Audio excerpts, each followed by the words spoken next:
இயேசுவை அறிந்தவர்கள் இருக்கலாம், அறியாதவர்கள் இருக்கலாம். இதை கேட்கிற தெய்வ பிள்ளைகளை, கிறிஸ்தவர்கள் என்று பேரளவில் மட்டும் கிறிஸ்தவர்களாக இருக்கிறவங்க இருக்கலாம். நீங்கள் ஒருவேளை உண்மையிலே ஆவிக்குரிய கிறிஸ்தவர்களாக இருக்கலாம், இல்லை இன்னும் கிறிஸ்துவை அறியாதவர்களாக, கிறிஸ்துவை ஏற்றுக்கொள்ளாதவர்களாக இருக்கலாம். ஆமேன்.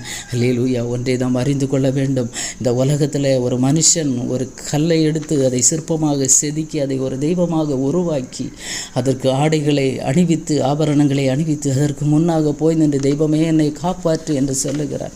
அல்லேலூயா. ஒவ்வொரு மாதமும் ஒவ்வொரு நாட்களும் அந்த தெய்வத்தை அவன் பரிசுத்தம் பண்ணுகிறான், அந்த தெய்வத்தை அவன் அபிஷேகம் பண்ணுகிறான், அந்த தெய்வத்தை அவன் தூக்கி சுமந்து கொண்டு செல்கிறான். ஹல்லேலூயா. அன்பான தெய்வ பிள்ளைகளை, அதல்ல தெய்வம். ஆமேன். ஹல்லேலூயா. நமக்காக இந்த உலகத்திலே வந்து இரத்தம் சிந்தி நம்மை மீட்ட தெய்வம். ஆமேன். ஹல்லேலூயா. மனுஷனால் உருவாக்கப்படுகிறது ஒருபோதும் தெய்வமாகாது. ஆமேன். ஹல்லேலூயா.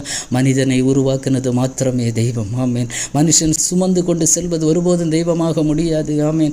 மனுஷனை சுமக்கிறது மாத்திரமே தெய்வம் என்பதை மறந்துவிட வேண்டாம். ஆமேன். அன்பான தெய்வ பிள்ளைகளை, யாராவது இயேசுவை இதுவரை ஏற்றுக்கொள்ளாதவங்க கேட்டீங்கன்னால், ஹல்லேலூயா, கொஞ்சம் நிதானித்துப்பாங்க, கொஞ்சம் யோசித்து பாருங்கள். எந்த தெய்வத்தையும் நான் குறை சொல்ல வரவில்லை, ஆனால் ஒன்றை புரிந்து கொள்ளுங்க. ஹல்லேலூயா. மனுஷனால் சுமக்கப்படுகிறது தெய்வம் அல்ல, தெய்வத்தால் சுமக்கப்படுகிறவனே மனிதன். மனிதனுடைய கஷ்ட நேரங்கள், நெருக்க நேரங்களில், கஷ்ட நேரங்களில், கண்ணீர் நேரங்களில் அவனை சுமக்கிறது தான் தெய்வம். ஆமேன். ஹல்லேலூயா. அதுபோல் மனுஷனால் அபிஷேகம் பண்ணப்படுகிறது ஒருபோதும் தெய்வமாகாது, தெய்வமாகாது. ஹல்லேலூயா. ஒரு மனிதனை அபிஷேகம் பண்ணுகிறது தான் தெய்வம். ஆமேன். ஹல்லேலூயா. ஒரு மனிதனை அழுக்கிற பாவமர கழுவி சுத்திகரிப்பது தான் தெய்வம். ஒரு மனிதன் தெய்வத்தை கழுவி சுத்திகரித்தால் அது எந்த விதத்திலே நாம் தெய்வம் என்று ஏற்றுக்கொள்ள முடியும்? ஆமென். ஹல்லேலூயா. ஆகவே இந்த நாட்களில் தெய்வத்தை அறியாதவர்கள், இன்னும் இயேசுவை ஏற்றுக்கொள்ளாத யாராவது இதை கேட்பீங்கன்னா தயவு செய்து கொஞ்சம் சிந்தித்து ஹல்லேலூயா மனம் திரும்புங்க. ஏன்னா காலம் கடைசியாக இருக்கிறது. இன்றைக்கு தேசத்திலே காணப்படுகிற சம்பவங்களை எல்லாம் நாம் பார்க்கும்போது ஹல்லேலூயா ஒரு உலகத்துக்கு முடிவு வரப்போகிறது என்று எல்லா ஜாதி ஜனங்களும், எல்லா மதத்தினவர்களும் நம்பி இருக்கிறது போல உலகத்துக்கு ஒரு முடிவு வரும். ஆமென். ஹல்லேலூயா. அது சீக்கிரமாய் வரும். அந்த முடிவிலே ஹல்லேலூயா மரித்ததுக்கு பிறகு நம்முடைய நித்தியத்தை நம்ம எங்கே கழிப்போம் என்பதுதான் முக்கியமான விஷயம்.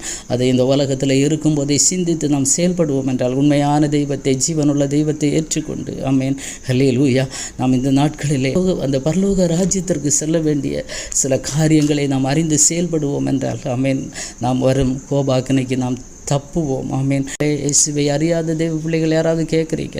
ஹல்லேலூயா. இந்த நாட்களில் மனம் திரும்புங்கள். ஆமேன். உண்மையான தெய்வத்தை கண்டுகொள்ளுங்கள். ஆமேன். ஹல்லேலூயா. ஒரு தெய்வம் என்பது ஒரு மனிதனுடைய பாவத்தை நீக்கி சுத்திகரிக்கிறது தான் தெய்வம். ஆமேன். தெய்வத்தை நாம் சுத்திகரித்து ஒவ்வொரு நாளும் கழுவி சுத்திகரித்து ஒவ்வொரு விதமான ஆடைகள்